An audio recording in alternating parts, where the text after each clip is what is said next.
Bom dia. Perguntas? Dúvidas? Dos homeworks e de tudo. A gente tinha... Eu vou desligar o barulhador. Ok.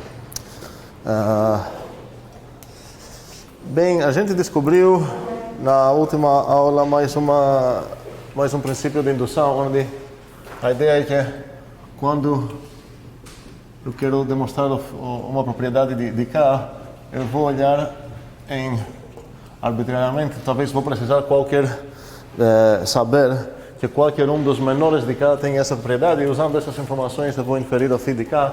Chamamos essa de indução forte.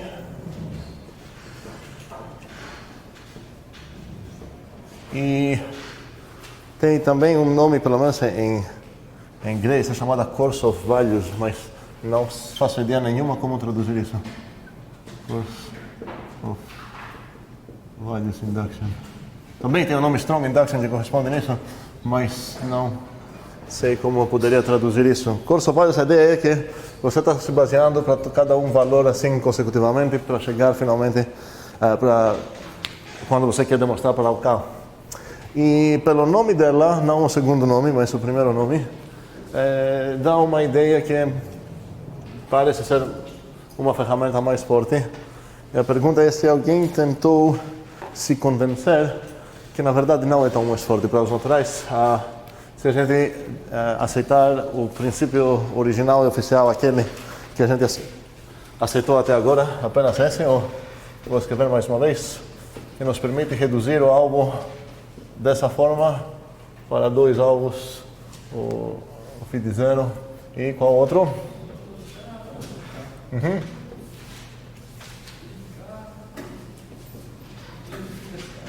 Obrigado. Essa é a indução parametrizada pela propriedade φ, original, oficial, e a única que a gente aceitou assim como princípio, como axioma mesmo, por enquanto. E a gente viu que cada uma até agora é aquela que nos permite a partir de... A gente mostrou que não precisamos, porque essa é suficiente para esses casos. Então a gente vai usar a outra também, só que não precisamos chamar de princípio, certo? Seria um teorema nesse caso que nos permite, um lema, será, que nos permite atacar proposições da forma para todo n maior ou igual de 8. A gente discutiu sobre a indução onde eu vou precisar mais que uma base, e a gente viu que isso também parece inicialmente mais forte, só que na verdade a gente conseguiu reduzir isso também nessa ideia, nesse princípio. Então, por enquanto, ainda não compramos nenhuma nova ideia de ninguém, e conseguimos fazer todas essas coisas que todos esses vendedores queriam nos convencer que a gente precisa dos princípios deles. E alguém pensou então sobre isso? A pergunta seria de novo fazer um tipo de... que eu fiquei chamado lá de SQL Injection, só que não tem nada a ver com SQL, né? Mas a ideia é se a gente se alguém conseguiu abusar um pouco dessa ideia, definir φ asterisco, sei lá, de n, em tal forma que ele não vai precisar nunca usar indução forte literalmente, aceitar como princípio, ele vai conseguir usando essa coisa. Alguém pensou nessa? Se alguém pensou nessa, não sei se alguém achou essa. Ok, quem pensou nessa questão? Tem uma pessoa, dois, três.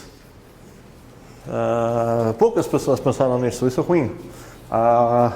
Não necessariamente gostaria de ver muitas respostas, seria legal, mas pelo menos mais que 3 pessoas que tentaram pensar nisso. Vou repetir, para sei lá quanta vez, que os homeworks é para trabalhar neles mesmos. Se a gente não gastar esse tempo, a gente não vai ficar fora de jeito nenhum. Ok, para aqueles que pensaram, que gastaram um tempinho nisso, 3 pelo menos, ou talvez tenha algum tímido que nem queira assumir isso. Tem alguma ideia? Mesmo se não deu certo. Alguma tentativa que apareceu, talvez que vai dar certo, que talvez a gente consiga junto arrumar um pouco algum detalhe, vai dar certo? Não. Como? Nada que faça sentido. Nada que faz sentido. Ok. Ok. Fale, ou não? Concordado com o David, não que nada que faz sentido. Ok. Ruim. será que nessa é difícil dar uma dica sem destruir, sem ser um spoiler demais. Talvez vou deixar vocês pensar um pouco mais sobre isso. Pelo menos ter mais pessoas que vão pensar sobre isso. Eu espero que vocês conversem entre si. Não entendo porque vocês preferem conversar fora do grupo, mas aceitável também. Seria legal conversar dentro do grupo, talvez. Muita pressão lá. Como o quê? Muita pressão. Muita pressão? Ninguém está nem aí lá. Qual a pressão? Não estou entendendo porque tu acha pressão isso, mas enfim. Ok, tá. Eu acho que eu vou... Mas pelo menos vocês entenderam qual é o objetivo aqui, certo? Porque se a gente nem entendeu o objetivo, não temos chances de conseguir algo. Ok, vou avisar que às vezes eu atribuo coisas para vocês fazer que não são possíveis fazer, ok? Isso de propósito, não é questão de sadismo, ok? É questão que vale a pena gastar um tempo às vezes, mesmo que não tenha resolução. Aqui não é um desses casos, ok? Tá. Aqui realmente vocês conseguem reduzir a indução forte para o princípio da indução original. Vamos aceitar que isso é factível por enquanto e voltar a brigar sobre isso quarta-feira. Espero que vocês vão ter uma resposta lá. E eu vou perguntar a mesma coisa sobre o princípio da boa ordem, que chamamos de princípio da boa ordem. Então alguém pode roubar e falar, como ele tem o nome, o princípio, então provavelmente não tem como inferir a partir da indução, mas todos esses têm esse nome princípio, mesmo que não todos precisam ser princípio. Então isso não é uma indicação, não seria legal, não seria uma ideia boa se basear nisso. O princípio da boa ordem, alguém pode lembrar para mim qual é o enunciado dele, o que ele afirma?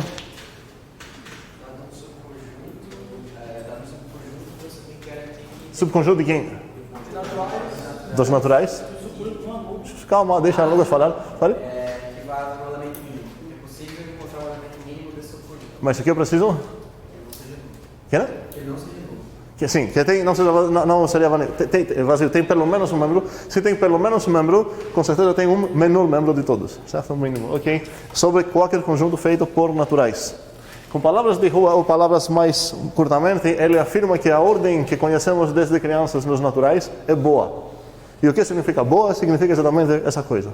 Então, o princípio da boa ordem afirma que a ordem que conhecemos nos naturais acontece que ordena esse conjunto bem. Bem significa o que Lucas falou com Andreu. Ok. E a pergunta seria se eu consigo... se eu preciso comprar isso sem demonstrar, ou se eu consigo inferir isso a partir disso. Então tem uma questão aqui, cada uma das... Eu gostaria de saber cada uma dessas coisas, e eu não vou dizer nada sobre nenhuma delas. Princípio da boa ordem, princípio da indução. Às vezes ele tem o nome finita, então o PIF aqui significa princípio da indução finita, e esse seria o princípio da indução finita forte, ok? E esses pontos de interrogação é para decorar qualquer uma delas.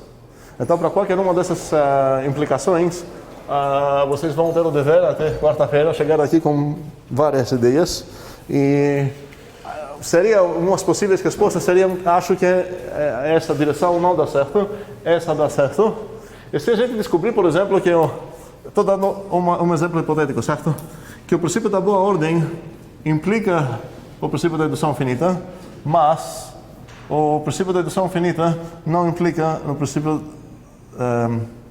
Suponha então, não estou dizendo que é o caso, mas vamos supor que a gente vai falar que, olha, se eu tenho o princípio da boa ordem, eu consigo inferir o princípio da indução original como teorema, mas se eu tenho o princípio da indução original, eu não consigo ganhar o princípio da boa ordem como teorema, então eu vou querer comprar.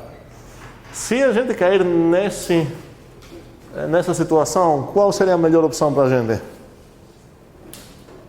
Supondo que queremos realmente o princípio da boa ordem, por algum motivo.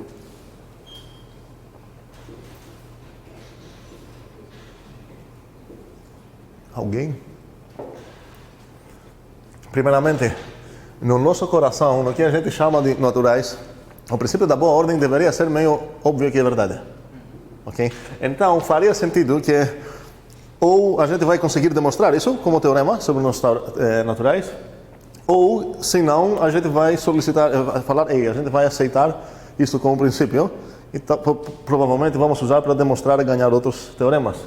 Mas se até quarta-feira, vocês descobrirem que estamos numa situação como essa aqui, ou seja, estou falando, vamos dizer que a gente descobriu que os dois princípios, na verdade, não são equivalentes, tem essa relação.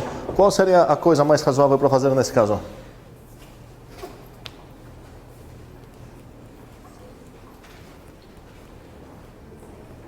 Como? Aceitar o quê? E aquele que a gente já aceitou? Também aceitar? Exatamente, esse é o motivo que a gente seria legal não aceitar, nesse caso, a original. A gente vai falar, peraí, porque a gente já comprou a original, vamos devolver a original, não vamos comprar mais. E a gente vai falar, ok, vou aceitar o princípio da boa ordem, e agora vou ganhar o princípio da indução finita. Faz sentido isso? Caso que a gente descobrir que temos isso, e caso que a gente realmente necessitar o princípio da boa ordem. Ok, isso é só uma conversa hipotética aqui.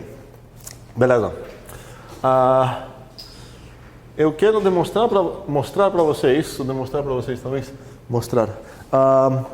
qual é o uso mais padrão que temos do princípio da boa ordem, porque talvez no primeiro olhar não pareça uma coisa muito útil, mas tem uma maneira que a gente usa o princípio da boa ordem que nos permite matar muito teorema, e um pensamento muito legal. Então seria legal todo mundo entender como que a gente usa o princípio da boa ordem na prática, certo? Então, vamos lembrar o que o princípio da boa ordem está dizendo. Para todo... eu vou introduzir como notação de conjuntos. Tudo isso está no meu rascunho.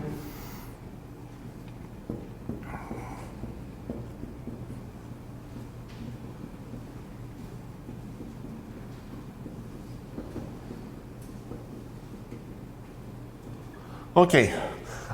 Para quem não está ligado com uma das anotações que eu escrevi aqui, isso seria subconjunto. Então, cada vez que tenho um A, que seria um conjunto feito por naturais, assim que eu ficar sabendo que o A não é vazio, é assim que a gente denota o conjunto vazio, eu posso inferir que o A possui mínimo, e é daí como isso pode acabar sendo útil na minha vida.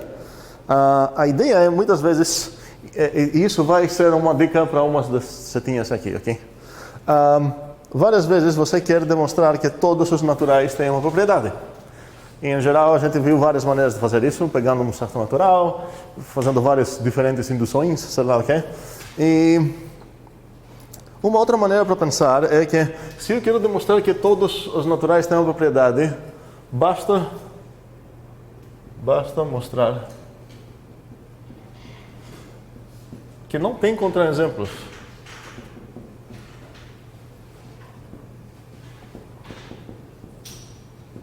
Alguém gostaria de explicar isso para mim? O que significa que não tem contra-exemplos? Não existe alguém que tem essa propriedade. Não existe alguém que? Que tem essa propriedade. Não, esse seria que não tem exemplos. Esses são contra-exemplos. Então está dizendo que... Como? Que significa praticamente que todo mundo é um exemplo, certo? Mas literalmente significa que não tem contra-exemplos, significa que não tem nenhum natural que não tem essa propriedade. Certo? Poderia escrever isso que não é o caso, que existe Czinho seria de contra-exemplo, certo? Tal que... O que é? Com notação... Não? Exatamente. Ok. E... Fabrício ia gostar disso, porque uma vez ele tinha sugerido traduzir o para todo N que faz algo de não existe algo. Então, exatamente o que está acontecendo aqui. E o que isso tem a ver com o princípio da boa ordem? Basta mostrar que não tem contra-exemplos. Então, vamos supor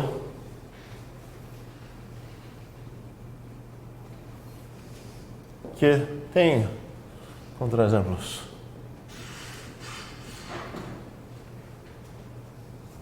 Lembramos, o que significa não é o caso algo, significa que essa coisa implica em boom, certo? Então, toda essa coisa que eu tenho aqui para demonstrar, essa coisa aqui, é a mesma de... Como posso traduzir essa coisa toda? Existe se? Tá o quê? Vamos deixar essa negação sem traduzir, ok? Não fide se? Implica? É contradição, certo? Ok. Ok. Então, meu alvo praticamente seria isso.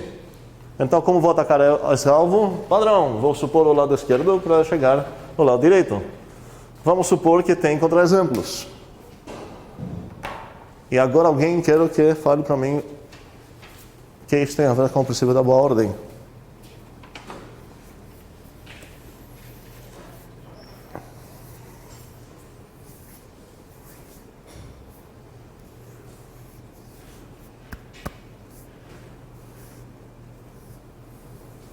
Alguém?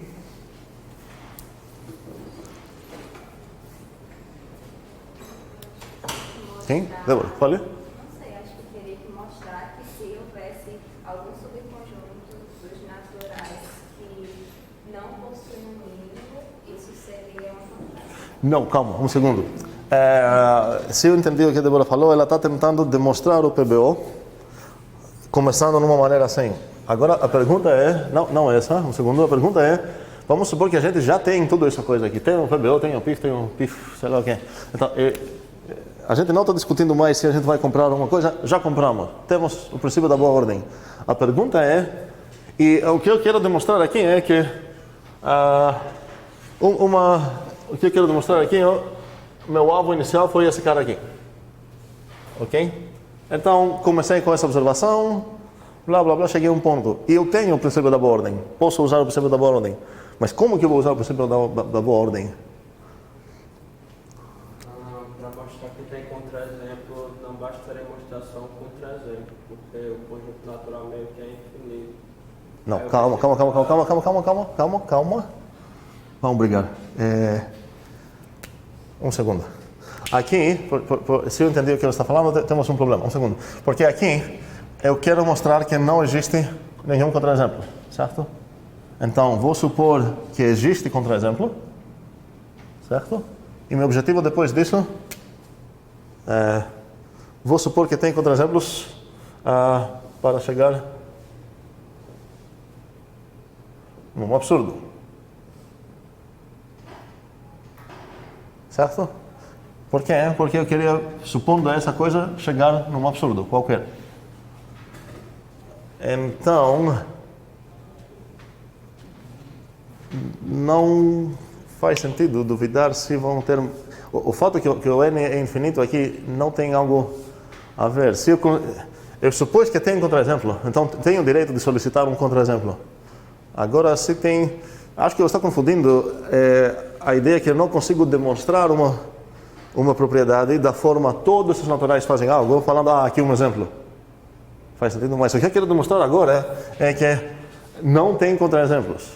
Então eu posso falar, vamos supor que tem contra-exemplos, e agora eu quero chegar numa contradição.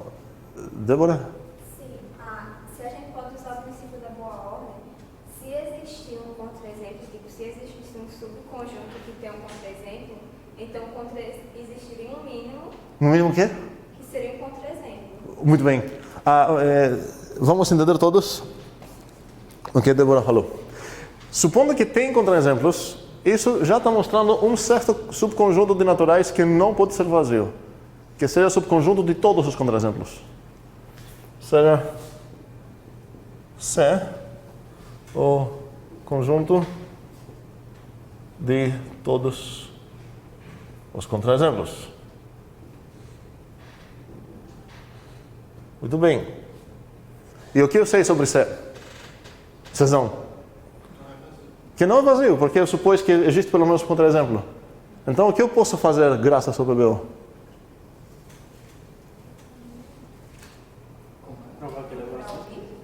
Provar que ele é vazio? Eu já sei que ele não é vazio. Tá? Como? Procurar o mínimo. Eu não gostei da palavra procurar. Como você vai achar o mínimo sem saber nada? A palavra, o que a Débora falou, está certo, sua palavra está errada. O que eu tenho direito de falar graças ao BO? Solicitar, gostei. Ok, posso sejar, posso solicitar, posso falar, então seja Mzinho o mínimo de 7. Quais são as informações que eu tenho sobre esse Mzinho?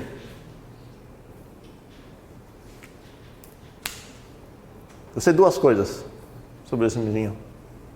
Ele é natural. Ok, 3 coisas. Ele não é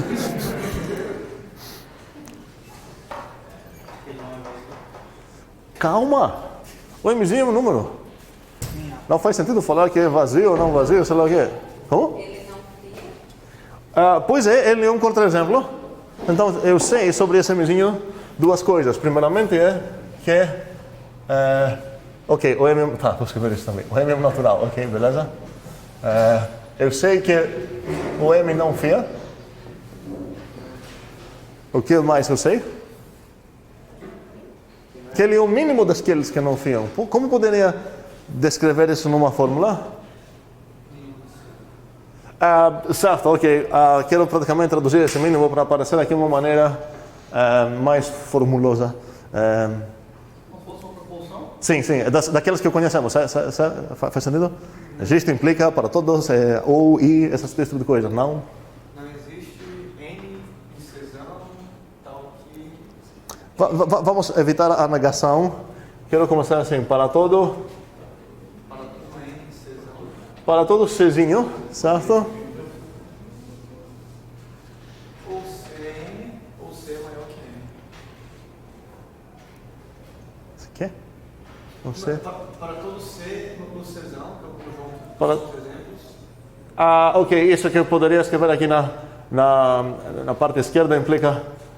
Tá, vamos dizer que eu quero escrever dessa maneira por algum motivo, ok? Para todos os Czinhos naturais, todos, se o Czinho é um contra-exemplo, então...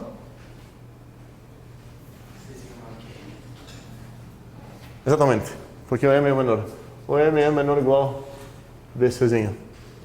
Faz sentido tudo que eu... Vamos calmar um pouco e entender o que está acontecendo. Desde o início eu quero provar que todos os naturais são legais. Ok? Basta mostrar então que não tem contra-exemplo. Então vamos supor que tem contra-exemplos para chegar num absurdo. E o fato que tem contra-exemplos, a partir do princípio da boa ordem, me permite falar, ok, eu sei que tem ilegais, ok? Vamos pegar o primeiro ilegal. Isso onde eu estou usando o princípio da boa ordem. E o que sei sobre esse primeiro ilegal, esse Mzinho aqui? Que vai ser o primeiro ou o segundo, no sentido de menor que tem, né? Eu sei que ele é ilegal. Eu sei que para qualquer ilegal que eu vou achar, ele com certeza é menor ou igual dele. Ok. E a ideia então, a partir desse momento, todo esse tempo, na verdade, eu estou querendo achar um absurdo. E como que eu vou achar esse absurdo? Vou conseguir achar um cara menor de M, que também vai ser um contra-exemplo. Como vou fazer isso? Nem tem como responder, porque não sabe o que não sei qual é a FI, certo? Eu estou num contexto abstrato agora. Mas a ideia, a forma geral, da maioria das vezes que a gente vai usar a princípio da boa ordem vai ser essa. A gente vai falar, ok, vamos supor que tem contra-exemplos, me dá o menor de todos, ok? Agora eu vou chegar a um absurdo. Qual absurdo? Eu vou observar que um cara menor do teu menor também é contra-exemplo. É boom, ok? É exatamente o boom que eu queria chegar.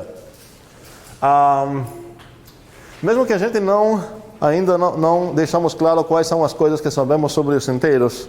A gente trabalhou bastante os naturais. Como ir dos naturais para os inteiros não deveria ser tão difícil. Eu vou pular essa parte, talvez deixar para a referência 2, mas espero que vamos conseguir concordar que sabemos certas básicas coisas de inteiros e das operações padrões de inteiros, ok? É da ordem que temos entre os inteiros, propriedades que vocês já conhecem desde o ensino fundamental, então não vou pedir nada demais. Isso vai ser porque a gente vai precisar estudar os inteiros e suas propriedades. Então, vamos ver o que vamos precisar sobre isso. Vamos supor que eu quero demonstrar que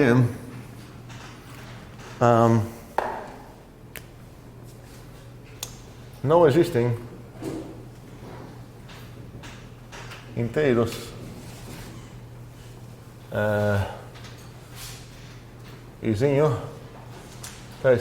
tais que 0 menor de I menor de 1. Que parece bastante óbvio, se eu passar nos inteiros que conheço das crianças, mas vamos ver se a gente consegue demonstrar isso. E a ideia seria tentar usar o princípio da boa ordem. Suponha então, como vou andar com essa ideia toda que eu escrevi aqui, suponha que tem Czinho tal que 0 menor de Czinho menor de 1. Eu escolho o Czinho para me lembrar do contra-exemplo, certo? O que eu posso fazer agora? Não entendemos essa ideia, não. Quero usar o princípio da boa ordem, certo? O que ele me permite solicitar?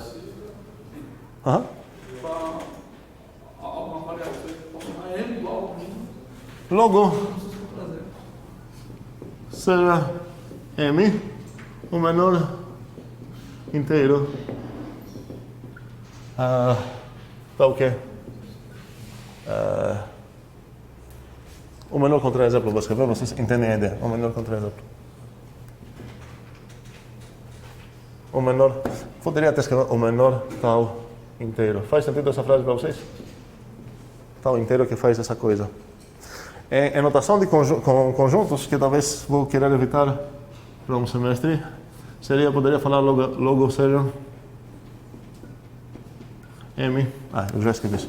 Logo seja M igual ao menor, e agora quero descrever todo esse conjunto lá, aí seria todos os Czinhos inteiros, tais que 0 menor de C menor de 1. Não faz mal ter um contato com essa notação, seria o menor, e aqui estou descrevendo um conjunto, o conjunto de todos os inteiros C, tais que o 0 é menor de C menor de 1. Mas, essa coisa, para quem quer evitar isso para mais um semestre, pode ler isso e faz sentido total. Então, seja M o menor inteiro que satisfaz isso. E agora? O que eu sei sobre o M? Eu sei que é 0 menor de M menor de 1. Espero que entendemos na nossa mente que essa coisa é apenas uma abreviação para uma conjunção. Qual é essa conjunção?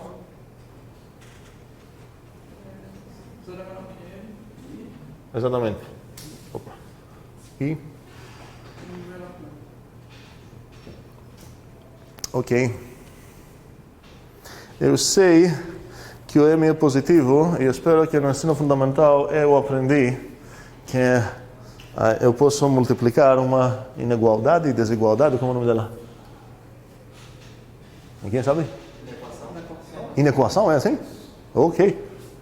Sério? Não é desigualdade? Ok, inequação. Ok. Então, eu espero que vocês concordam que eu posso multiplicar os dois lados por o mesmo sem mudar o sentido, certo? Ok. Logo, vou ter, se multiplicar tanto aqui quanto aqui, eu vou ter 0 vezes M menor de M vezes M menor de M. Qual número é esse? 0. Esse cara posso escrever melhor? Certo. E esse cara, ok, é o M. E pronto. Eu cheguei em quê?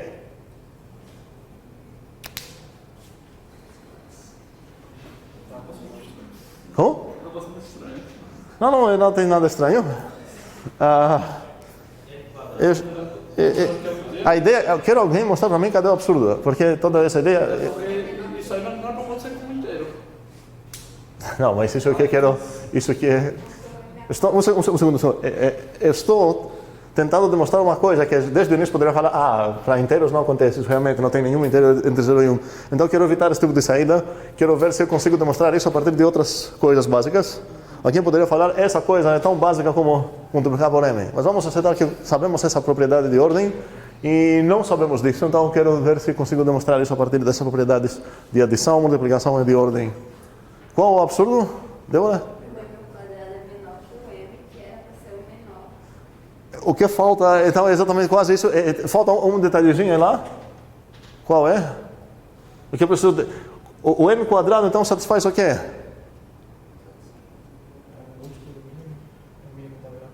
O mínimo aqui? Isso. M não era o nosso menor tal inteiro?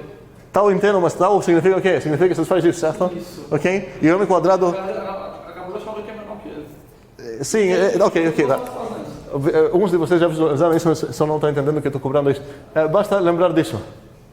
Ou seja, basta observar que eu já sabia que o m é menor de 1, então aqui o importante é que o m quadrado também, se eu qualificar isso, 0 menor de m quadrado, ok? Menor de 1. Ou seja, o m quadrado também é um cara deles e ele é menor do supostamente menor. Boom, ok? Mateus? O que você tem a ver com a história?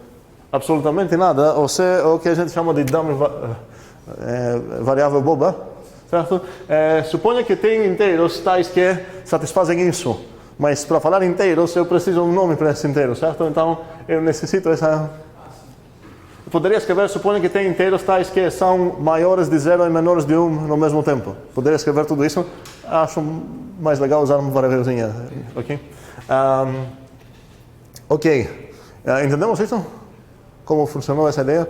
Então, ganhamos, a moral da história é o seguinte, ganhamos mais uma ferramenta quando trabalhamos com os naturais ou os positivos inteiros, sei lá o que está dizendo que, olha, se você quer demonstrar que todos têm algo, tente usar também o princípio da boa ordem, talvez seja uma saída boa. Então temos ideias para elaborar com indução. A maneira padrão me dá que eu vou demonstrar que tem essa propriedade, e agora temos mais uma ideia. Suponha que tem contra-exemplos, vou chegar num absurdo. Como? Se tenho contra-exemplos, me dê o mínimo. Ok? E agora, a partir do mínimo, vou procurar achar um absurdo que, em geral, vai ter essa forma. Vou conseguir achar um menor ainda, que também é contra-exemplo, e isso vai explodir. Ok? Que meu objetivo aqui é criar uma explosão, certo? Ok.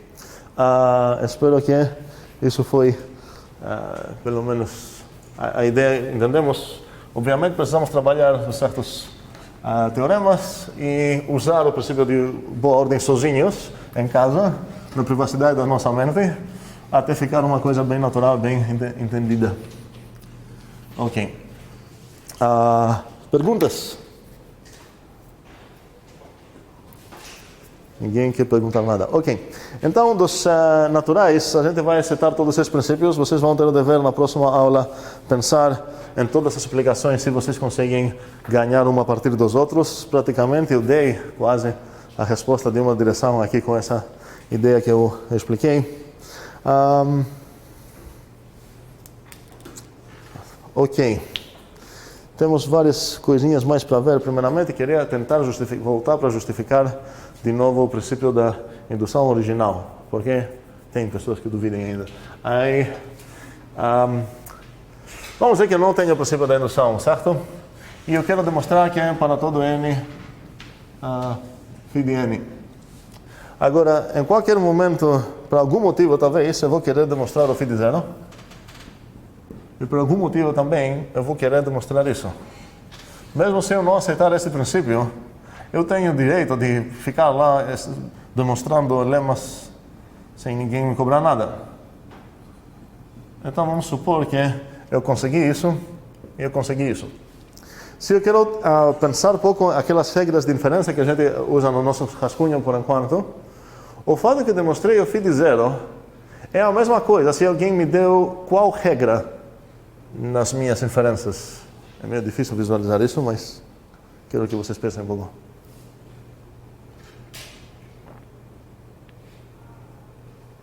Você vai repetir a pergunta? Sim. Lembramos que temos aquela maneira de escrever regras de inferência do nosso jogo de demonstrar.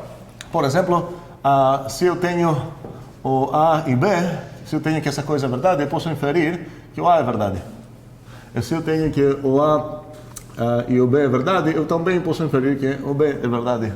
Temos então certas várias regras, vamos dizer, de inferência que a gente discutiu no momento que a gente estava discutindo todos os conectivos principais, como funcionam e tudo mais. E a pergunta é, e também, por exemplo, se eu tenho A, eu posso inferir o A ou o B. E também, se eu tenho B, eu posso inferir o A ou B também. Eu posso ler essas coisas tanto de cima para baixo, falando, olha, se eu tenho isso, posso inferir essa coisa, quanto de baixo para cima, falando, olha, se eu quero demonstrar isso, poderia reduzir isso para esse alvo. Nesse caso, ninguém gostaria disso. Se você quer demonstrar o A, ninguém gostaria de demonstrar mais uma coisa, certo?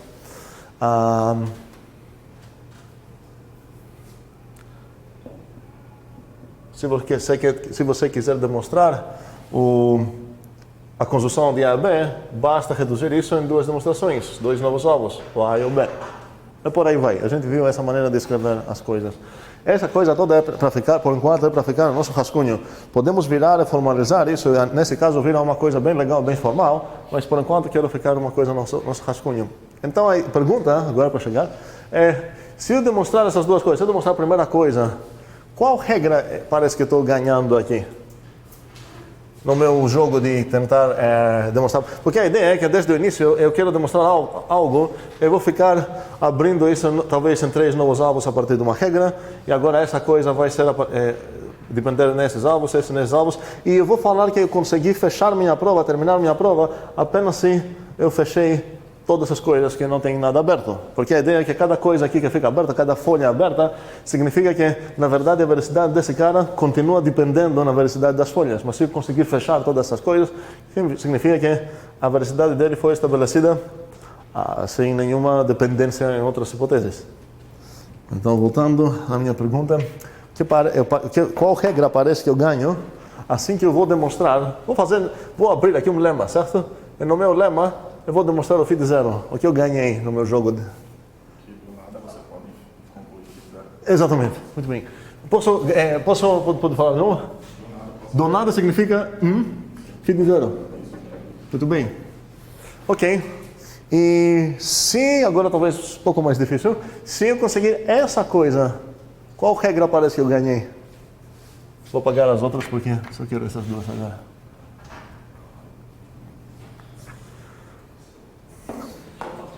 Você pode simplificar em cima e descer embaixo. Muito bem. Eu vou trocar teu K para N. Você não vai brigar comigo, às vezes a gente tem a briga oposta. Φ de N, se eu tenho φ de N, posso inferir o φ de Sn. Exatamente corresponde nessa coisa aqui. Sn concordamos que é uma metavariável que eu posso instanciar com qualquer natural que eu quero. Ok, vamos dar nome para essas regras. Eu vou chamar essa coisa de ind0. Eu vou chamar essa coisa de ind sucessor. Por algum motivo estranho. Fim. Todas essas dependem do meu fim, certo? Se eu quero usar outra coisa, eu vou precisar demonstrar que o zero tem aquela outra propriedade e essa para outro cara eu vou ganhar duas novas regras. Por isso que minhas regras aqui são decoradas por esse fizinho lá no chão. Ok. E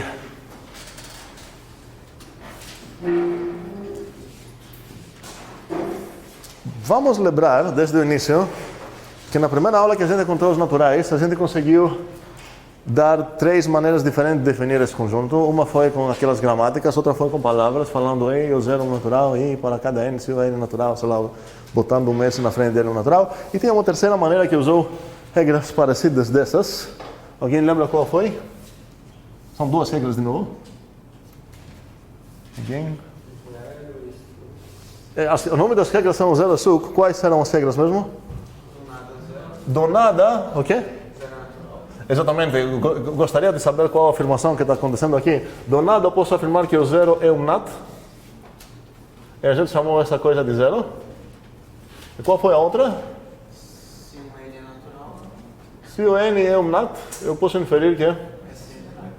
Exatamente. E a gente chamou essa regra de suco. E de novo eu posso ler essas regras tanto de cima para baixo, exatamente como vocês leram. Do nada eu posso inferir que o zero é um natural. E se eu sei que é natural, posso inferir que esse bichinho também é natural. Posso ler as mesmas regras de baixo para cima, falando, olha, se você duvida essa coisa, basta você resolver nada, certo? Então você não pode nem duvidar isso. E se você está se perguntando sobre isso, basta reduzir o problema para isso, ou seja, tirar um S.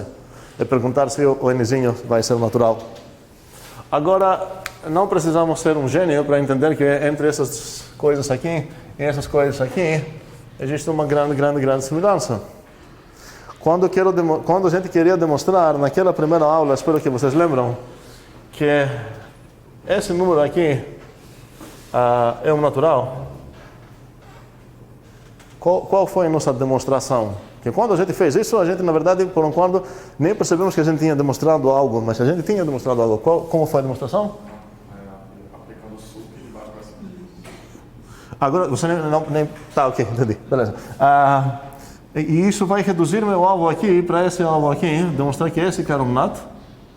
E agora, a partir do suco, aí, basta verificar que esse cara é um NAT. E a partir do suco, basta verificar que esse cara é um NAT. E a partir do zero, eu já sei que esse cara é um NAT. Ok? Agora, se eu quero demonstrar que o 3 tem uma propriedade φ. Então, agora a minha pergunta não quero me perguntar se alguém é um natural. Minha pergunta é se eu consigo demonstrar que o 3 tem essa propriedade. O que eu posso fazer com minhas regras que eu ganhei a partir dessas duas? Essas regras. Como? Posso usar essa regra? Eu vou falar, olha, se você quer... você duvida que... Na verdade, não. Se eu quero demonstrar que o 3 tem uma propriedade, a partir dessa regra, basta mostrar que o 2 tem essa propriedade. E agora eu vou fazer o quê? Ok. E agora basta demonstrar que o 0 tem uma propriedade, mas eu sei que o 0 tem uma propriedade, eu demonstrei aqui. Ou seja, toda essa discussão é para justificar ainda mais o princípio da indução no nosso coração. Ou seja, o trabalho que alguém tem para fazer para verificar se uma coisa é natural acaba sendo exatamente o mesmo do trabalho que ele teria para demonstrar que esse número tem uma propriedade, que essa propriedade pode ser estranha ou complexa, sei lá o que. Ou seja, assim que você se você consegue ganhar essa informação, que teu N é um natural, a mesma prova trocando os zeros seus sucos para... Opa, aqui seria int 0. Para int zeros e int sucos, você vai ganhar o quê? Φ de N. Ok? Uma outra, terceira maneira, sei lá, quarta, quinta, não sei quantas vezes eu tentei justificar a indução, sem falar de novo de dominós. Seria, você pode pensar que a partir que você ganhou essas coisas, pode pensar que cada dia que passa vai ser aplicada essa nova regra que você fez. Então, como que a gente tem certeza que todos os números vão ter essa propriedade? Pense em qualquer número você quer, não importa quão grande é. Eu sei que no dia número 0, o 0 já tem essa propriedade, eu já sei disso. No dia número 1, usando essas duas, eu vou ganhar a informação que o número 1 também tem essa propriedade. E no dia número 2, eu vou ganhar também que o 2 tem essa propriedade. E não importa quão grande vai ser o número que você acha que, na verdade, talvez aquele número grande não vai ter essa propriedade, seria só esperar até aquele dia e eu vou ganhar a informação sobre esse número também. Bem, mas a gente, por enquanto, aceitou isso como um princípio, a gente não demonstrou isso e... se você tem uma fundação de matemática, que é um assunto que a gente vai chegar nisso no FMC2, para justificar finalmente a letra F na disciplina FMC, se você tem uma fundação de matemática, você pode construir os naturais, e nesse momento a tua obrigação seria mostrar que os naturais satisfazem essas coisas que você tinha comprado. Então, nesse caso, você vai realmente ter que demonstrar o princípio da indução. Outra observação é que é uma coisa que vamos fazer semestre que vem. Uma outra observação é que, como falei várias vezes, indução e recursão são dois lados da mesma moeda. E isso não é apenas um catchphrase que eu gosto de falar, isso é bem essencial. E o que nos permitiu, na verdade, definir coisas por recursão, se eu pensar pouco, é aquela própria definição dos naturais, que praticamente está dizendo, olha, teus números podem, ou cada número natural vai ser o zero, ou vai ser sucessor de um natural. Então, se você conseguir definir algo uma função, vamos dizer f, você pode falar para mim qual seria o valor dela no zero e quando você vai querer definir a função no sucessor de n, você pode considerar que você sabe o valor da n. Por quê? Porque você tem exatamente como calcular todos os valores numa certa ordem. O zero você já tem, agora você vai achar o 1 a partir do zero. E agora você vai achar o valor 2 a partir do 1, e por aí vai. Não importa quão grande vai ser o teu argumento, você poderia gerar toda essa tabela e chegar no valor que você quer. E isso é exatamente aquela mesma ideia de indução, mas agora estava falando de recursão. E existe uma coisa meio estranha, se a gente tem definições por recursão, ou sei lá, demonstrações por indução e definições por recursão, e essas coisas são dois lados da mesma moeda. E se a gente tem um princípio de indução, que parece que falta. Parece que falta um certo princípio de recursão, certo? O princípio da indução nos liberou uma coisa, nos permitiu demonstrar coisas a partir do que ele fala mesmo. O princípio da recursão, que a gente não vai encontrar formalmente ainda até o FMC2, mas é o princípio que nos permite definir coisas por recursão. Vou dar um exemplo bem bobo, mas espero que vocês vão apreciar a bobez desse exemplo. A gente definiu, por exemplo, f de 0 é igual 0, f de 1 igual 1 e f de n igual f de n menos 1 mais f de n menos 2. Isso, e a gente falou, eu tinha uma pequena briga com o Adalto, a gente falou, e vocês aceitaram todos, eu falei, vamos considerar essa função definida para essas equações. Primeiramente, eu menti no momento que chamei todas essas coisas de equações. Essa coisa é uma equação? Por que não? Pelo jeito da minha voz, talvez não, mas por que não? Porque não tem, e aí seria esse resultado. Seria o quê? Porque aí seria o resultado, não tem uma variável, coisa que vai. Peraí, minha pergunta foi se essa coisa aqui é uma equação. Por que uma equação necessita uma variável? Se eu escrever aqui 5 igual a 5, por exemplo, isso não é uma equação? Ok, então... Não, é um segundo. O que seria a função aqui? Talvez seria o f. Eu perguntei se essa coisa aqui tem 3 coisas, certo? 3 linhas. Eu chamei essas linhas naquela aula de equações, vocês aceitaram isso, vocês aceitaram que essa coisa realmente define uma função. Mas agora a minha pergunta é, essas são realmente equações? Por exemplo, essa coisa aqui é uma equação? O que está acontecendo aqui, supostamente, é uma definição de uma certa função, que eu quero chamar de Fibonacci, inclusive, certo? E essa coisa está acontecendo através de 3 supostas equações. Agora, o meu problema é que essas 3 coisas não são 3 equações. Aqui tem 2 equações e uma coisa que não é equação. Qual a coisa que não é equação? Oh? Não, seria essa aqui. Um segundo. Como podemos duvidar? Eu quero entender isso. Como seria possível essa coisa não ser equação? O que mais ela poderia ser? A terceira poderia acabar sendo uma equação, mas não é, porque eu não fixei nenhum n antes disso. Aqui tem uma coisa implícita. O que tem implicitamente aqui? Para todo n. Para todo n a partir de qual número? De 2, nesse caso. Tem toda essa coisa aqui. Ou seja, essa terceira linha não é uma equação, não é uma igualdade, é um para todo. Aqui é uma igualdade mesmo, e aqui é uma igualdade, mas aqui é um para todo, ok? Mas, isso não foi a coisa principal da história. Supostamente, eu falei aqui, seja f, aquela função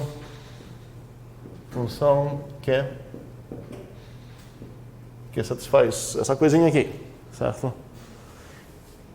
Quem me permitiu definir funções dessa maneira? O que aconteceria se aqui, em vez de n-1, eu ia escrever mais n-2, ia escrever f de n-1 mais f de n mais 1? O que vocês acham dessa definição agora de Fibonacci? Que não seria Fibonacci, certo? Ok? Mas vamos chamar essa função de, sei lá, Fibonacci, ok? Aí, o que chamamos dessa função? Aí a pergunta seria qual seria o valor dela no 2. Certo? Como você vai achar o valor dela no 2? segundo a definição dela, isso não é aplicável, isso é aplicável. Então ele deveria ser f de 1 mais f de 3. E qual é o f de 1? 1. Qual é o f de 3? F de 3 tenho como calcular? Sim, seria o f de 2 mais f de 4. Espero que é meio óbvio que eu não vou conseguir achar um certo valor aqui. E a única coisa que eu fiz é mexer um pouquinho aqui. E boom, já não tenho o direito de falar que eu defini uma função. Então, eu vou deixar essa coisa só para ser uma coisa que a gente vai voltar semestre que vem, mas sempre é legal entender que não temos direito de botar lá umas certas equações e pronto, você define uma função.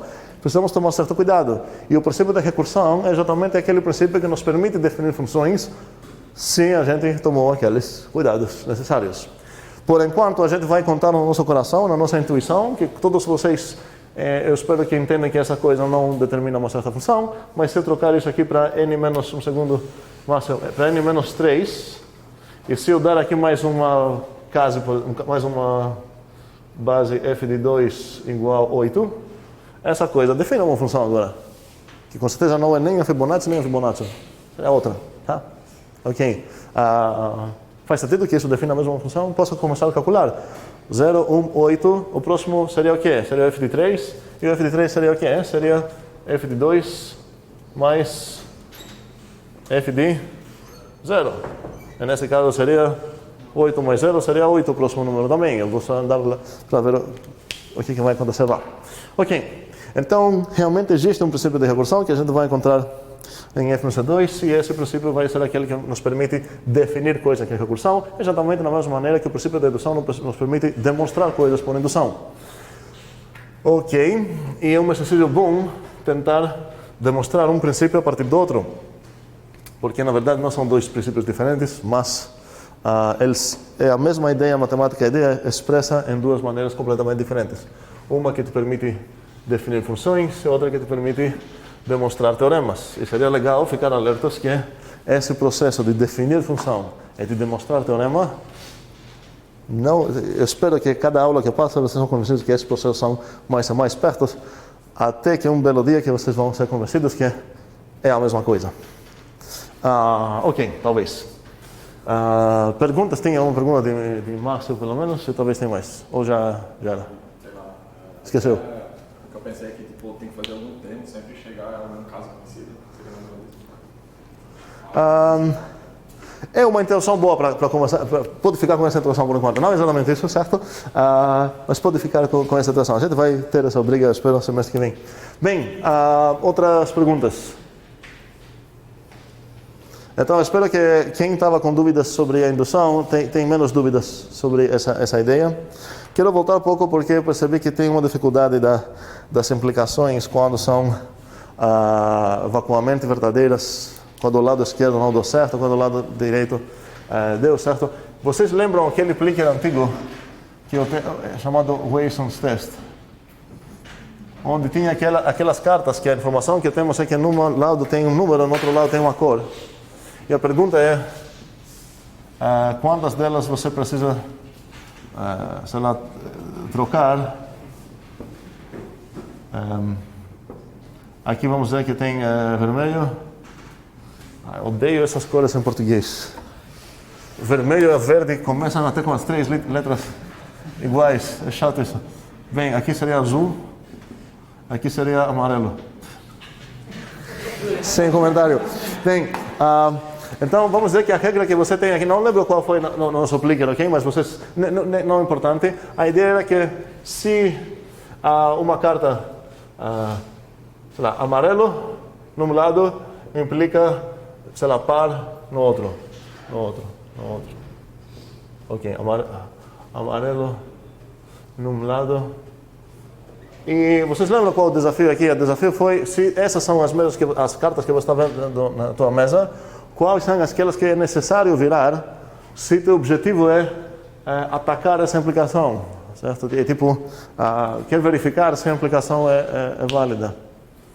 Agora, vamos tentar responder, espero que vamos errar menos, espero que ninguém vai errar em nada, na verdade. Só quero mostrar uma coisa muito interessante que acontece na psicologia humana. Vamos lá. A 8 eu preciso virar? Por que não? Porque a pregação voltando não necessariamente. Pois é, eu sei como a única maneira que essa coisa pode dar errado. Se num lado é azul, e mesmo assim no outro lado, se num lado foi amarelo, e mesmo assim no outro lado não foi par, certo? Agora, nesse lado foi par, então não me importa qual cor, não tem como, ok, então essa vou deixar em paz. E a 3? Tenho que virar, por quê? Porque preciso ver se tem amarelo no outro lado. Porque se está amarelo no outro lado, isso já violaria a minha... Violaria, tá certo? Sim, violaria a minha aplicação, certo? Porque aqui é ímpar. Ok, então essa preciso virar. E o azul aqui? Não preciso virar, porque está dizendo uma coisa, apenas o caso de...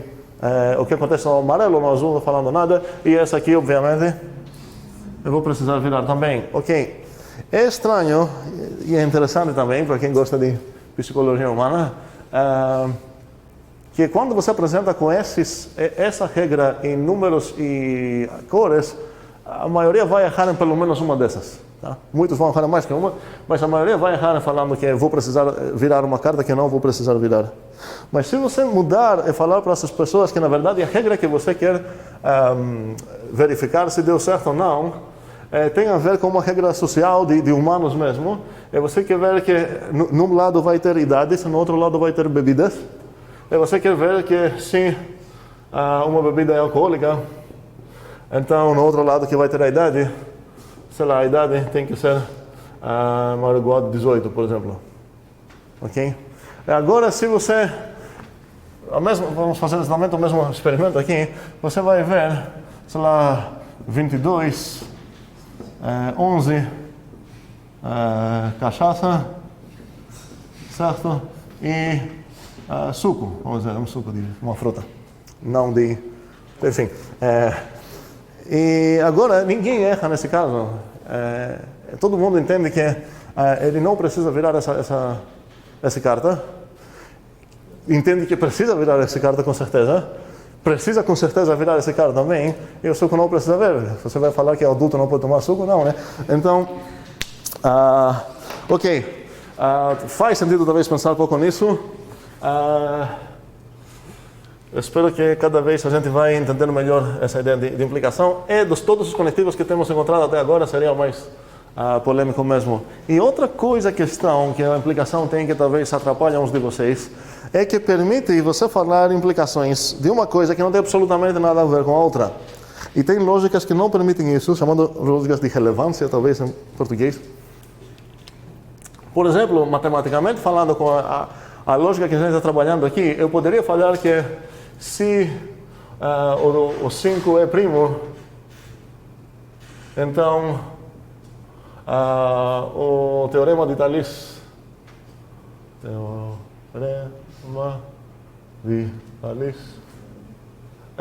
é válido, sei lá. Okay? Agora, toda essa implicação que eu escrevi é verdadeira, mas parece que tem algo que talvez não é muito satisfatório, porque parece que tem a ver o teorema de Thales algo com o fato de 5 ser primo não, que não tem absolutamente nada, certo? Mas mesmo assim a gente entende que a implicação é apenas aquela promessa que essa coisa é verdade, caso que ao lado esquerdo é verdade, então a gente vai aceitar esse tipo de implicações bobas também.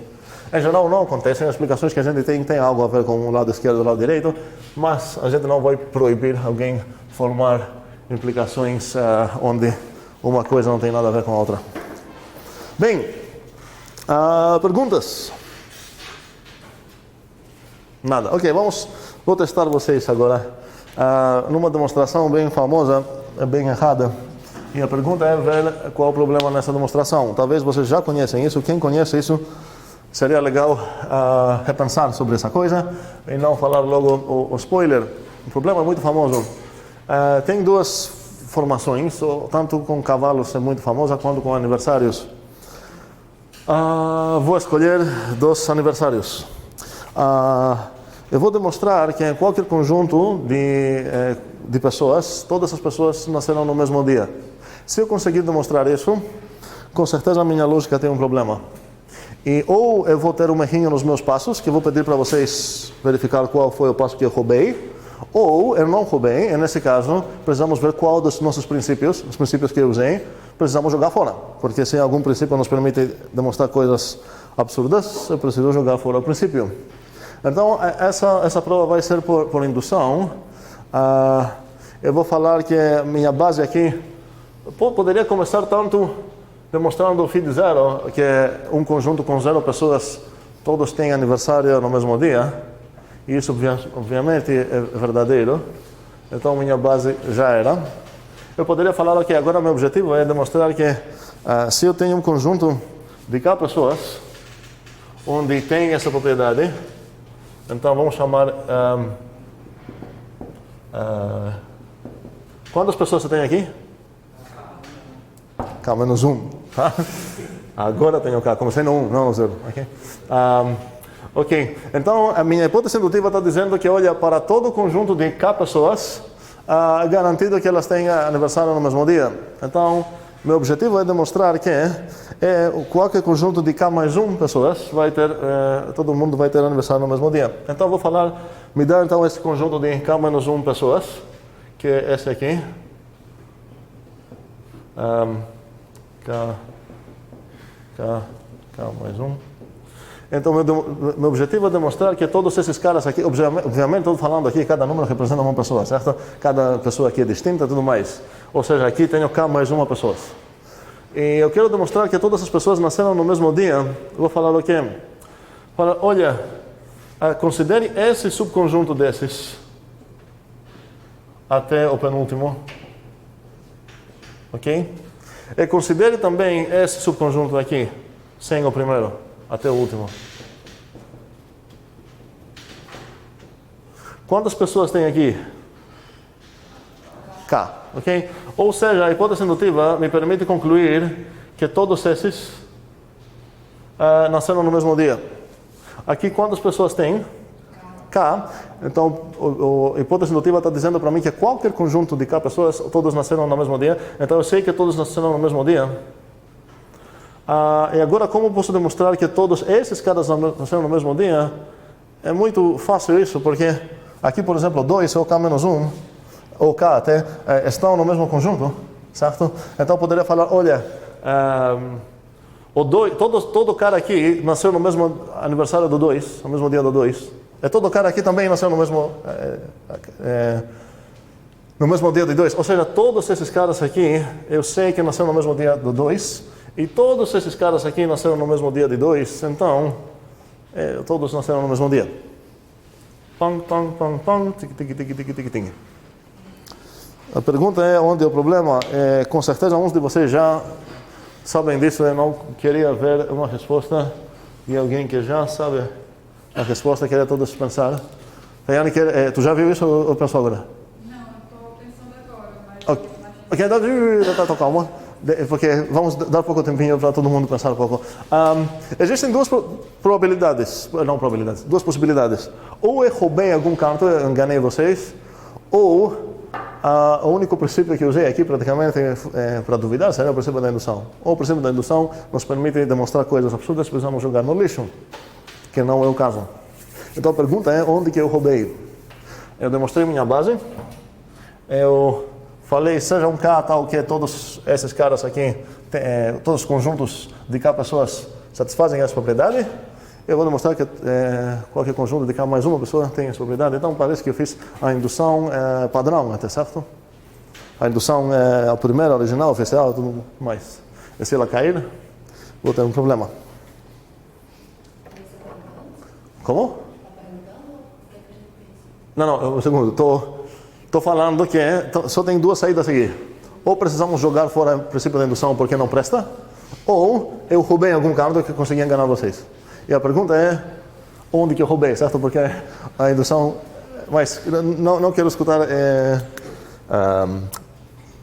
explicações ainda. Quero dar um tempinho para todo mundo pensar.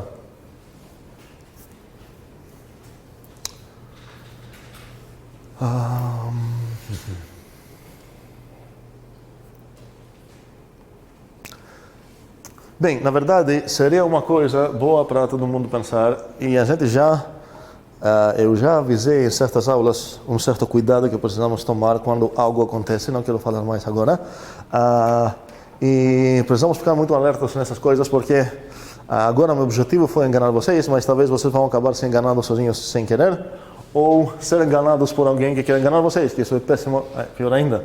Então, nesse caso, vou deixar isso para todo mundo pensar até quarta-feira, que vamos rediscutir isso, só para falar um pouco a outra famosa formulação do problema é demonstrar que qualquer conjunto de cavalos, todos os cavalos têm a mesma cor, que é exatamente a mesma ideia. Em geral, te permite demonstrar que qualquer conjunto de certas coisas que podem variar, não podem variar. Como a gente ia demonstrar isso para o cavalo? Se eu tenho um conjunto com nenhum cavalo, com certeza todos têm a mesma cor. Se esses são meus cavalos, e eu estou supondo que qualquer conjunto de cavalos de tamanho K, todos têm a mesma cor, então vou demonstrar isso. Todos têm a mesma cor do cavalo, sei lá, vamos dizer que são pretos aqui, todos têm essa mesma cor, será que posso falar que são vermelhos aqui, ou sei lá o quê? Não, porque o 2 está tanto aqui quanto aqui, então todos juntos com certeza têm a mesma cor, pronto. É a mesma exatamente ideia, e vocês vão achar mais impressionantes talvez. Quero só discutir, porque vocês provavelmente vão gastar um certo tempo falando, especialmente quem tem um problema com as coisas vacuamente verdadeiras, vão tentar falar que eu roubei aqui, porque eu falei, no zero, não parece estranho. Qualquer conjunto de 0 pessoas, todo mundo tem aniversário no mesmo dia, qualquer conjunto de 0 cavalos, todos os cavalos têm a mesma cor. Aqui não é um problema. E isso está bem correto, que um conjunto sem nenhum cavalo tem a propriedade que todos os cavalos nele têm a mesma cor. A mesma coisa sobre aniversários e tudo mais.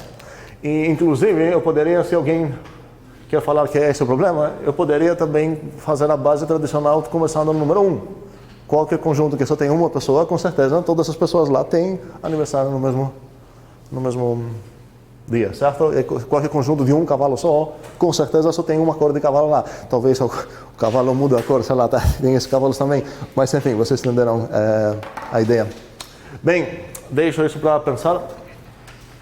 Espero que vocês vão descobrir o problema e espero que o moral da história vai ficar com vocês, que é ficar alertas em certos casos que aparece algo quando vocês estão escrevendo algo. Bem, quero ver pelo menos mais 2 coisas hoje ainda. 3. Vamos ver um probleminha. O probleminha é o seguinte. É meio estranho. Eu tenho um xadrez, certo?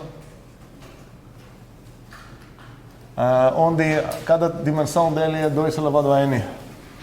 É uma potência de 2. Talvez é 2 por 2, talvez é 8 por 8, que seria um xadrez de verdade, ou talvez seria 1024 por 1024, não sei. E eu preciso imaginar que realmente ele é um xadrez, ok? E assim também. Beleza? E quero demonstrar que se as dimensões são essas, e se eu apagar, tirar uma peça aqui, criar um buraco aqui, certo? Eu consigo cobrir todo o resto com peças desse formato, que eu vou chamar de triminos. Por motivos óbvios. A proposição é meio estranha, espero. Talvez de novo alguém já viu isso, nesse caso vai parecer meio fácil, mas para quem não viu isso, parece meio estranho tentar demonstrar isso. Eu tenho um xadrez enorme, eu estou afirmando que eu posso cobrir essa coisa aqui, talvez vou botar, por exemplo, aqui um pedaço, aqui outro, aqui outro, aqui outro, sei lá como que eu vou fazer. A ideia é que eu preciso cobrir tudo, dado que a dimensão é 2 por n, potência de 2 por a mesma potência de 2, e dado também que eu tirei eu botei um rei lá, sei lá, ok, eu desativei um quadradinho, ok? Ideias de como poderia demonstrar isso, especialmente para quem não viu esse problema. A quem já viu esse problema, só para não ficar... Ninguém nunca viu esse problema, nem ouviu falar de triminos. Ok. Perfeito, não. Então, ideias de qualquer pessoa que como poderia atacar essa coisa. Qual é a cara do meu monstro? A raça do meu monstro, nesse caso. Que quero matar. Porque enquanto estou olhando para o xadrez, não me ajuda muito no meu rascunho. Seria legal tentar ver o algo que quero matar mesmo, qual é a raça dele. Ideias?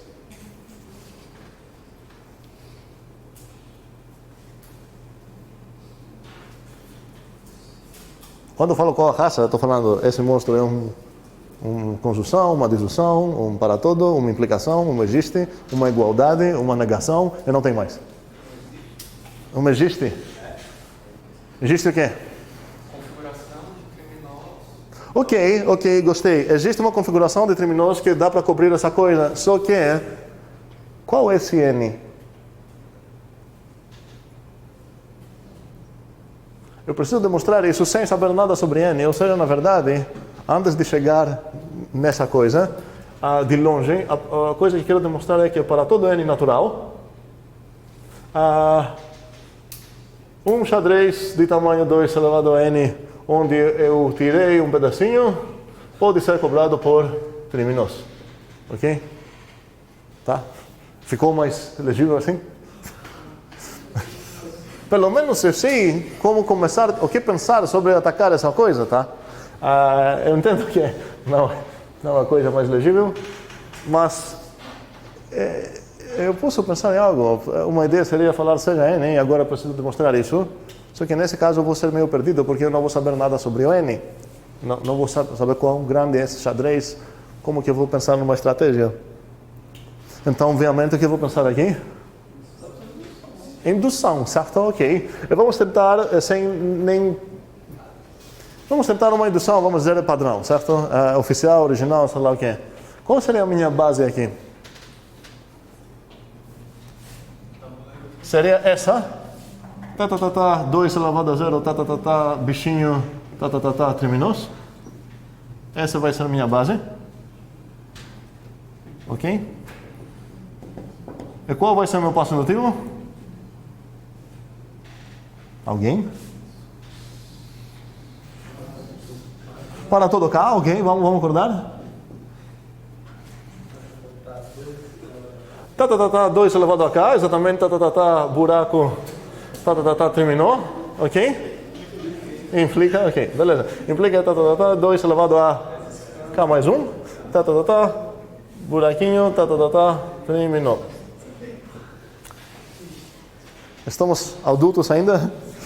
Ok, somos adultos, ok. Bora lá. Vamos ver se a gente consegue entender a base, primeiramente. Na base, qual é esse aqui? Estou dizendo o quê? Que se eu tenho um xadrez de tamanho 1, então esse é o meu xadrez. E se eu tirar uma das peças dele, então a única opção que eu tenho aqui é que eu vou tirar a única peça que tem. Eu consigo cobrir. Eu consigo cobrir todo o resto com criminoso. Já? Como eu trabalho? Achar uma maneira de cobrir ou nada com criminoso. Já fiz. Certo? É coberto toda coisa que tem, todos os... Como o nome de tiles? Casa. Como? Casa. Casa? Cada casa tem. Cada casa. Essas coisas aqui são o quê? Ladrilhos. Mas é diferente. Como é? Ok, casa é mais fácil. Ok. Então, cada casa aqui que sobrou, eu cobri é coberta por um criminoso, certo? Ok. Agora acontece algo. Realmente não tenho o dever de procurar para o FID 1, porque meu dever da indução fala base 1, base FID 0 e essa coisa. Mas às vezes ajuda ver o que acontece num caso que não é tão trivial como esse. Qual seria a próxima coisa? Um segundo. É sobre o 0 ou sobre o próximo? Sobre o próximo? Não, calma, vamos desenhar primeiro. Qual é o meu xadrez aqui? Agora qual é o tamanho dele? É 2 por 2, certo? Faz sentido? E o que eu preciso fazer aqui? Buraquinho, tá? Então eu preciso tirar um deles. Agora a pergunta é que literalmente eu precisaria mostrar como fazer isso para qualquer possível escolha de quem você vai tirar. Mas essa coisa completamente simétrica aqui, não faz sentido diferenciar se eu vou tirar esse cara, ou esse, ou esse, ou esse. Se eu dar essa resolução e você tirar esse, sei lá, vira essa coisa, vai ser na mesma. Então, meu objetivo aqui agora, eu tenho algo para fazer, não posso falar já pronto, já coberto, mas é fácil cobrir isso para um triminó, não é? Nem vou perguntar a Heitor, porque é óbvio que ele entende, todo mundo, espero que entenda o que acontece aqui. Ok, mas essa coisa foi apenas para minha cabeça, talvez vou pensar um pouco melhor. Qual seria o próximo caso? Também inútil? 4x4, certo? Então, nesse caso seria... Não sei por que desenhei tão ruim. Eu consegui desenhar muito ruim isso aqui. Isso é 4x4? É, ok. Agora não tenho direito de falar, se alguém me cobrasse diretamente para isso, não tenho direito de falar, vamos supor que esse pedaço está faltando. Porque não são todos os pedaços que estão na minha disposição para tirar, não são todos simétricos. Essa coisa, com certeza, se eu me preocupar com essa, não vou precisar me preocupar nem com essa, nem com essa, nem com essa. Mas seria diferente se alguém tirar essa. Seria diferente se alguém tirar essa aqui, por exemplo. Então aqui eu vou precisar, se o meu objetivo é atacar exatamente o 4, eu vou precisar pensar um pouco mais, separar casos que aquele está faltando, blá blá. Muito trabalho que eu não quero fazer. Então vou apagar toda essa coisa. Eu vou voltar, pensar que na verdade eu vou confiar na indução. Nem essa coisa preciso, na verdade, fazer, certo? Então, a base já era. Como vou começar a minha indução?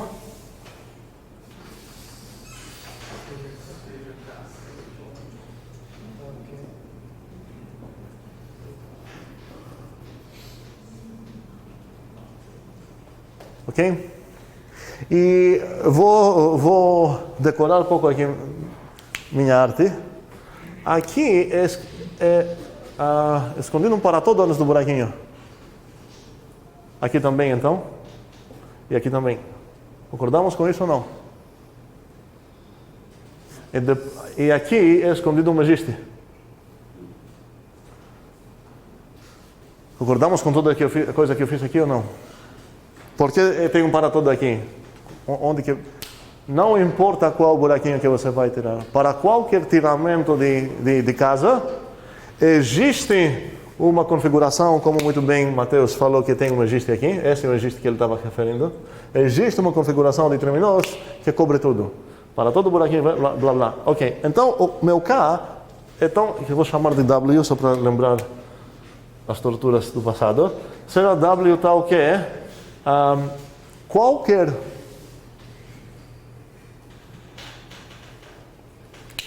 Ok, aqui tem também um para-todo.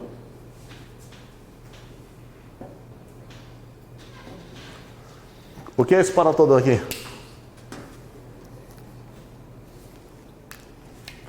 Para todo xadrez de dimensão tal, e para todo buraco que você vai tirar desse xadrez, existe uma configuração de triminóis, blá blá blá.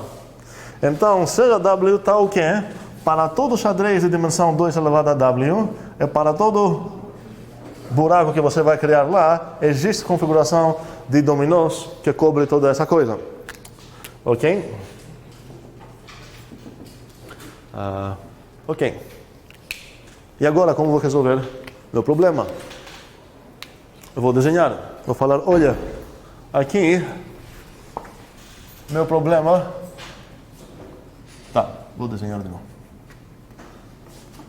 Vou desenhar meu xadrez de tamanho W mais 1. 2 elevado a W mais 1. Que vai ser esse cara aqui.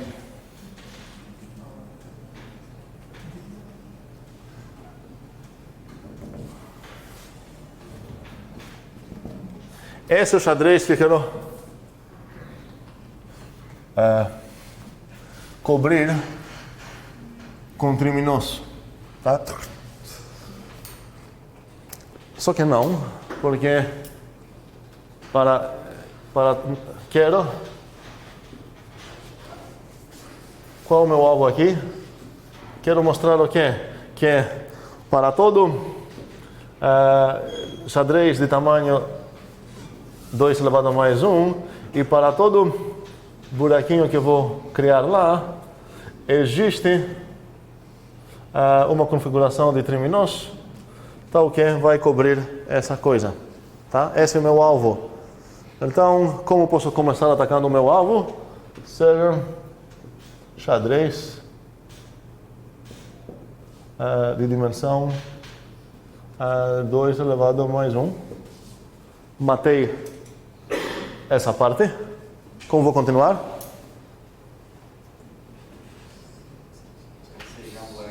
Seja um buraco. E suponha então, que aqui é o meu buraco.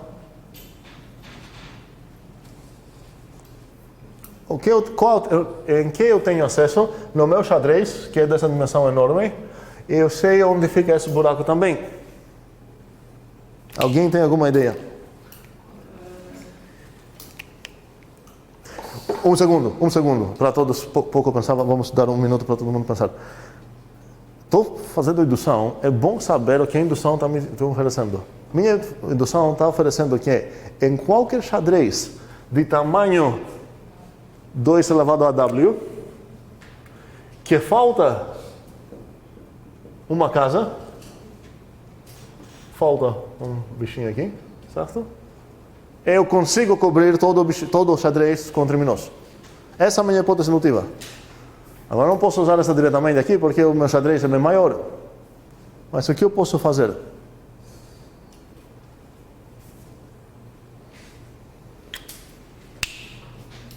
Dá para aplicar uma propriedade de potência ali do vídeo da mais um?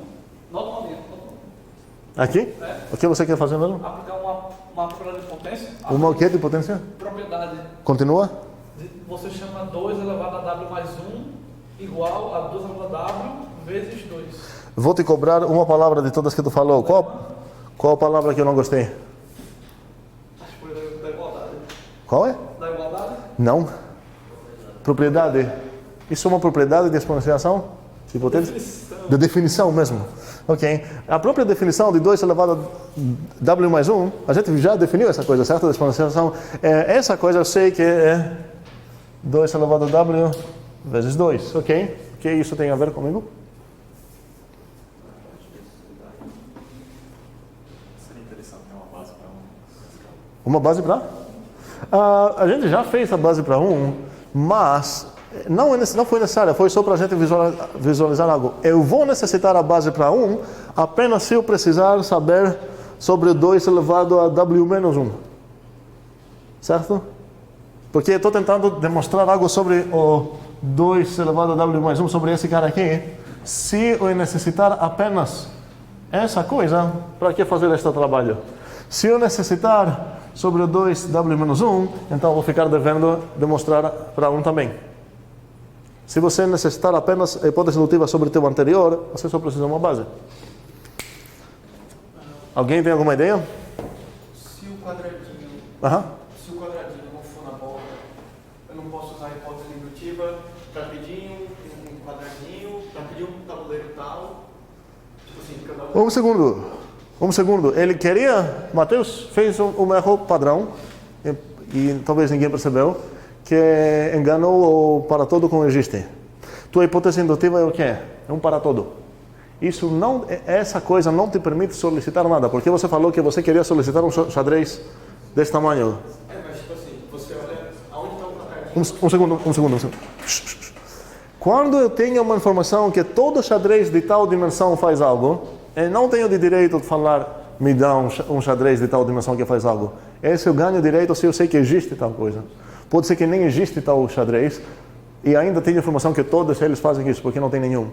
O fato de que eu tenho informação que todo xadrez de tal dimensão faz algo, me permite, cada vez que eu vou desenhar um xadrez de tal dimensão, eu ganho de graça o que a proposição está falando. Então, nesse caso, o que você queria fazer mesmo?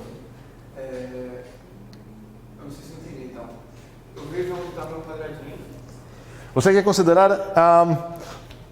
não precisa saber disso. Quer saber se está na borda ou não, tu falou? Ou entendi errado? Para ver se ele está, na real, nem na borda, né? Porque 2 elevado a mais 1. Se ele está no primeiro quadrante... Ok, tá. Então, a ideia de Mateus aqui é muito legal. Ele queria falar o seguinte: divide essa coisa toda em 4. Esse seria o primeiro quarteirão, sei lá como você quer chamar ele. Segundo, terceiro, quarto, sei lá o que é. Eu tenho direito de fazer essa divisão? Eu tenho porque eu sei que essa coisa é 2 elevado a coisa, 2 elevado a W mais 1. Então eu posso dividir esse cara por 2 e esse cara por 2. Eu sei que cada um deles tem dimensão ok a partir dessa definição aqui. Então eu sei que essa parte aqui é 2 elevado a W. Eu sei que essa parte aqui é 2 elevado a W. E essa também. É pronto. Ou seja, eu tenho 4 ok aqui. Tenho 4 xadrezes de dimensão legal, que eu posso usar minha hipótese indutiva. Só que, para usar minha hipótese indutiva, eu preciso, meu xadrez de dimensão legal, precisa ter mais uma coisa, precisa ter um buraco. Então, de todos esses caras aqui, eu não posso usar a minha hipótese indutiva nem nesse, nem nesse, nem nesse. O único que posso usar é esse. Agora, não preciso saber onde que ficou o buraquinho aqui. Por quê? Porque eu sei que ficou um dos 4. Então eu posso falar, olha, dividindo assim no 4, não pode cair o buraquinho no meio, certo? Então, minha hipótese indutiva vai me dar de graça o quê? Aquele quadrantezinho ligar com o Ela vai cobrir toda essa coisa com triminoso. Preciso me preocupar apenas com o resto. Que alguém pode falar, ok, não é tão fácil ainda, ok, mas com certeza é mais fácil do que antes.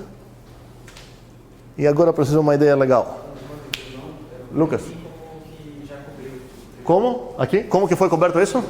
Essa é a minha hipótese indutiva. Minha hipótese indutiva está dizendo que, olha, para qualquer xadrez de tamanho 2 elevado a W, e qualquer buraco que você vai criar lá, eu te dou de graça uma configuração de triminoso que cobre essa coisa. Então, eu já sei disso. Faz sentido? Não é só usar novamente a ideia de solicitar outro buraco.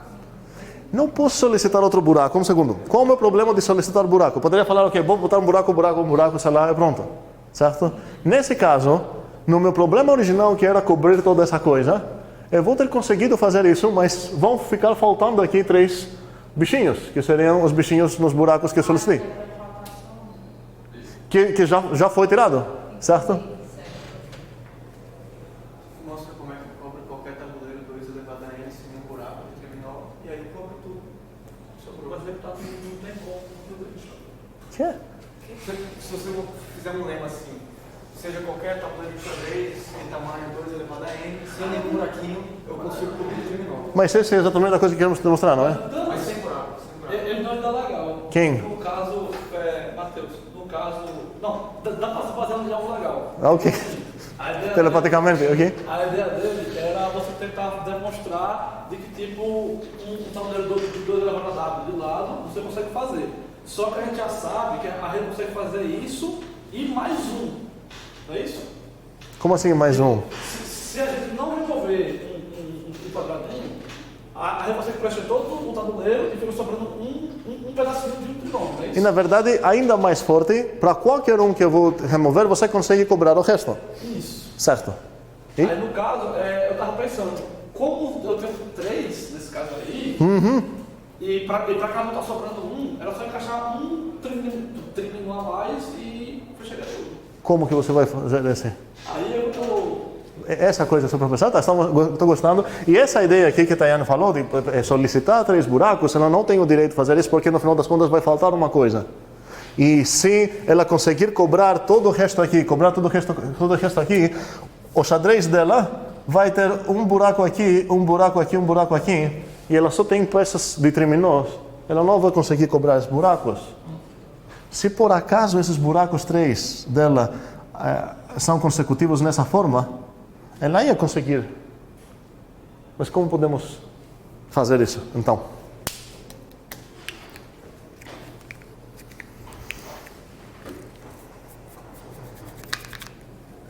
Ideia?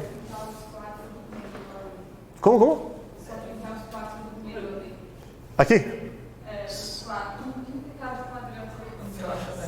Então eu vou apagar esse. Aí pintar, tira o que está lá, tira esse que está no meio. Aqui? Um segundo, eu não tenho direito de mexer com esse cara aqui. Mas eu não poderia ter escolhido ele aleatoriamente? Não, um segundo, você não tem essa escolha aqui, porque você precisa demonstrar que para essa coisa grande, para qualquer buraquinho que eu vou tirar, você consegue preencher o resto com términos. Então você não pode, eu escolhi isso, tá? Aceita essa coisa? Ok? E aí pinta um quadradinho na ponta. Aqui? Cada quadrado. Isso. Todo no centro. Não nessa, certo? Em todas as outras. Muito bem. Então, eu vou falar o que então? Muito bem. Essa seria uma ideia muito legal. Vou falar, olha, toda essa coisa a recursão me deu de presente. Agora eu vou botar um pedacinho aqui. Posso? Posso. E agora o que eu vou fazer? Vou solicitar a hipótese indutiva. Ela vai me dar de graça toda essa coisa. Por quê? Porque essa coisa tem dimensão 2 elevado a w faltando 1. Essa coisa tem dimensão 2 elevado a w faltando 1. E essa também. Então agora a hipótese indutiva vai cobrar tudo isso aqui. Entendemos como isso funcionou? Como? Ok. Boa observação. Agora alguém pode falar, ok, eu aceito que essa é uma demonstração mesmo por indução, certo? A gente não fez nada estranho, foi a indução padrão que conhecemos. Foi talvez meio estranha a escrita aqui, mas ok. Mas cadê a maneira de fazer isso mesmo? Se eu quero realmente fazer isso, parece que você demonstrou que é possível, mas essa coisa mágica de recursão chegou, sei lá o que é. Aí é importante entender que essa recursão aqui defina mesmo um algoritmo para preencher essa coisa, o que Heitor falou, basta só você começar no meio. Então, se eu não tenho nada da recursão, dos presentes de indução e tudo mais, eu estou vendo meu xadrez original que falta esse buraco, vou falar o quê? Ok, vou dividir em 4, eu vou botar um triminó aqui. E agora eu vou fazer o quê? Onde que eu vou botar um triminó? Completando, tu falou? Não posso, mas essa coisa mágica que eu quero evitar, por isso estou começando da outra direção. Porque eu quero saber onde que eu vou botar meu próximo triminó. Onde vai ser? Exatamente. Agora seria, peraí, vou dividir cada um desses em 4, certo? E aqui também. E o que eu tenho certeza?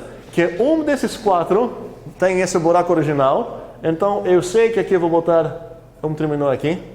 Aqui, onde que eu vou botar o meu triminó nesse caso? Exatamente aqui, porque esse já tem seu próprio buraco. Aqui vou botar assim, e aqui vou botar assim. Certo? O que eu vou fazer depois? Tá, não tão feio, beleza? Ok, beleza. Então, cada vez eu vou pegar um dominó a cada centrinho aqui na orientação certa, e isso realmente fornece um algoritmo para fazer isso, terminar isso. É importante entender essa ideia que a partir de uma prova de indução, que a gente faz uma coisa aqui definindo recursivamente, isso corresponde num algoritmo bem real e bem prático, e não apenas, eu sei que é possível fazer, então como fazer? Não sei, só demonstrei que é possível. Não, na verdade, nossa demonstração é construtiva, não é apenas, eu sei que é possível, ela mostra exatamente como que você pode fazer isso para qualquer xadrez de qualquer tamanho, que seria a potência de 2. O moral da história seria esse. Um desafio grande que a gente encontrou aqui seria escrever esses hieroglíficos aqui, que seria legal entender um segundo isso, junto com os quantificadores, porque isso me deu um passo para entender como que eu vou. E não confundir que se eu tenho direito ou não de falar, então vou tirar 3 pedacinhos, tá? Perguntas ou dúvidas, sei lá, qualquer coisa? Nada, ok, bem. Vou apagar aqui.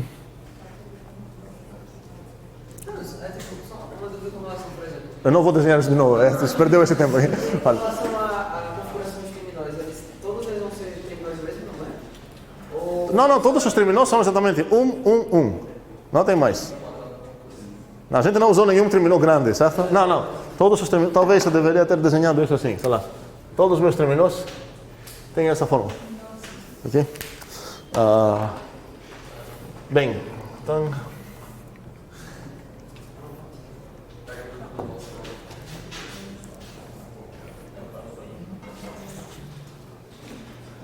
Bem, temos pelo menos duas mais coisas para ver aqui e não temos tempo para ver as duas coisas. Ok. Vou definir uma função binária com recursão. Eu vou chamar essa função de alfa. Ou A. E eu vou definir essa função com recursão nos dois argumentos. Espero que não temos problema com isso.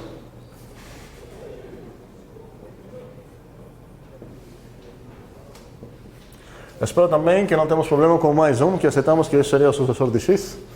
Então, cada vez eu estou ficando um pouco mais e mais high level, mas todos vocês deveriam ser cobráveis para entender e traduzir essas coisas numa notação low level, que seria a de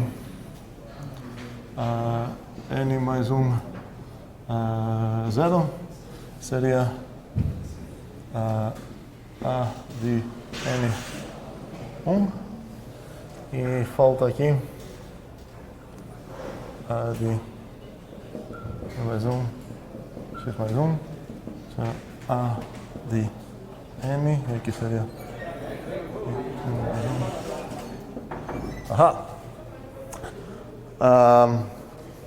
bem, definir essa função dando três equações, certo? Não são exatamente equações, por quê? Porque aqui são escondidos para todo n aqui a partir de 0 e aqui um para todo n para todo x a partir de 0. Essa também nem é equação, aqui tem um escondido para todo x, aqui seria um escondido para todo n, e aqui seria um escondido para todo n para todo x, ok? Como eu falei, quando a gente escreve uma equação sem quantificar nada, é meio implícito que a quantificação automática é universal, ou seja, essa aqui. Ok. A pergunta do Plicker é qual o valor de A32? Ou seja, é um Plicker trabalho de corno, talvez. É importante tentar responder nesse Plicker. Eu vou dar 2 minutos e depois vou revelar? Não. Como é reveal? Revelar? Não. Revelar? É assim? Sim, é assim. Tipo, depois eu vou revelar uma mentira.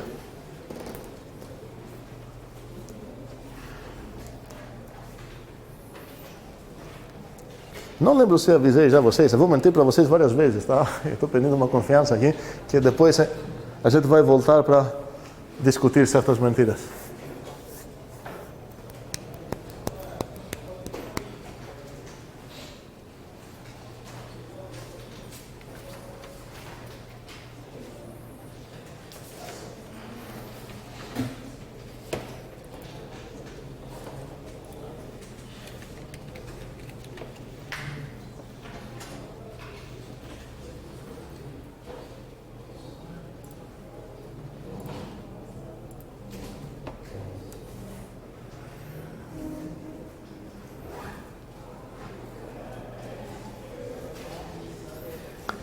Em 1 minuto eu vou...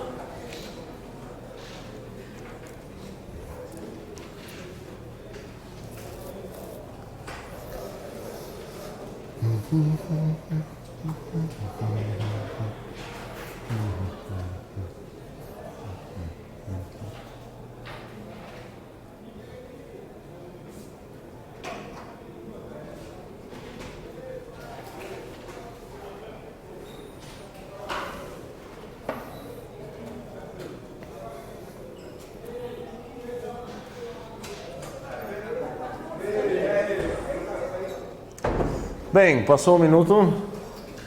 Vamos ver a resposta. A mentira nessa vez foi de qual é a pergunta do Plicker. A pergunta do Plicker é não é qual o valor dessa. A pergunta do Plicker é quantas chamadas eu preciso fazer do A sem contar chamadas iguais. Então a ideia é que se você chamar 1,2 uma vez e você depois precisar de novo, você lembra esse valor. Então a pergunta é quantos valores diferentes dessa função você vai precisar calcular para dar uma resposta na minha pergunta. E vou minimizar isso, talvez, para tentar... dá para ler? Ok. Então as opções são as seguintes. A primeira é preciso menor de 5. A B é menor de 2. Obviamente 5 menor ou igual a dessas menor de qual é? 12. C é entre 12 e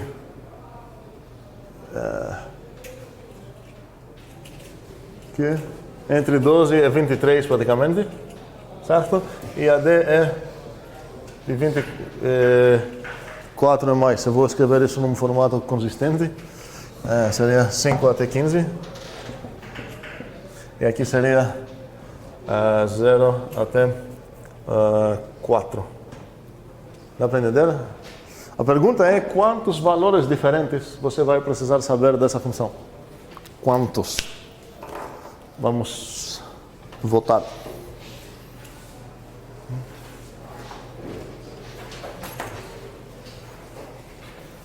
Se aparecer o nome, tirem os dedos também, se não está escaneando. O motivo comum é que alguém ficou? Pegou? Tem mais? Ok. Só para ver como ficaram. Ok. 6 pessoas acharam A. 11 pessoas acharam, a maioria achou menor de 12. 4 pessoas acharam isso e 2 pessoas acharam isso. Mais um homework. Calcular o A32. Ok. E bastante mais homework que eu deixei, eu vou botar até quarta-feira.